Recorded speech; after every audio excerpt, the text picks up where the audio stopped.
Quelque part à Bethléem, les collines dorées s'étendent à perte de vue. Bercé par la lumière douce du matin, au milieu de cette immensité paisible, un jeune berger veille sur les brebis de son père, ignorant encore que son destin dépasse ses pâturages. Un héros est sur le point de naître, un héros est sur le point de s'élever. Son nom, c'est David. Une chose le distinguait parmi ceux de son époque et de sa génération. David voulait monter et escalader ce que beaucoup de ses contemporains considéraient comme inaccessible. La légendaire montagne gloire et intimité. Très peu, en ces temps-là, avaient réellement réussi à en franchir les hauteurs. Quelque chose, un événement particulier, il le sentait, allait bientôt l'y aider. Cette nuit-là, après s'être préparé dans la prière, David s'apprêtait à s'endormir. Une voix, douce et claire, résonna au plus profond de lui, pendant son sommeil. 5 pierres, cherche les 5 pierres. Pour gravir la montagne, il devait les trouver. C'était la clé. Sans elle, il n'y arriverait pas. Le jour d'après, David, conduit par le Saint-Esprit, marche vers le ruisseau d'un pas décidé.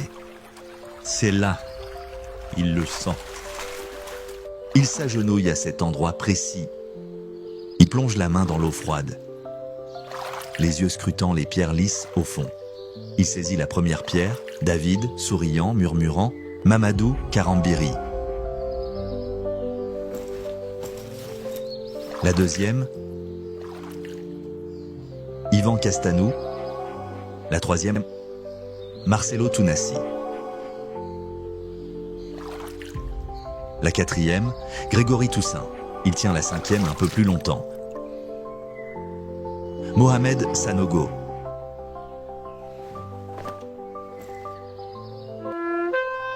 Soudain, un bruit retentit. C'est une trompette. David se redresse. L'air change. Le calme disparaît. Quelque chose l'appelle. David court. Il accélère le pas. Ça va péter. L'appel se fait plus pressant. Il allait désormais les 5 pierres. Tout ce dont il avait besoin, il va pouvoir gravir, monter la montagne de la gloire et de l'intimité, monter en intimité. Si toi aussi tu veux monter en intimité, rejoins-nous du 8 au 13 avril au centre Kodesh et au stade de l'université de Cocody. Prépare-toi à franchir un nouveau palier dans ta relation avec Dieu.